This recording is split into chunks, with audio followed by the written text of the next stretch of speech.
Police SI प्रश्नपत्र leak एवं निजुक्ति परीक्षा रे अनियमितता संपर्कित चर्चित मामलें ओडिशा हाईकोर्ट 17 जन अभियुक्तों जमीन आवेदन को खारज करिसेंति।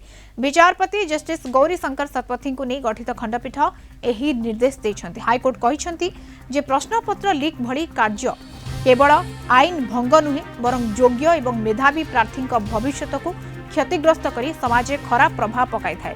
अभियुक्त माने लक्ष लक्ष टंका नहीं प्रश्नपत्र लीक करिथिबा अभियोग थिबारु यह एक गुरुतर सामाजिक एवं आर्थिक अपराध बोली हाईकोर्ट मत प्रकाश करिसेंति।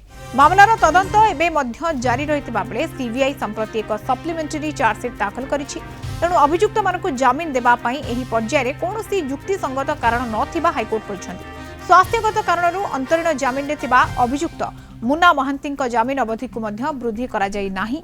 अस्त्रोपचार पर 2 सप्ताह विश्राम नहीं 21 दिन मध्य आत्मसमर्पण करने को हाईकोर्ट निर्देश देइछंति। सीबीआई पक्षरु ए मामला आईनजीवी सार्थक नायक परिचालना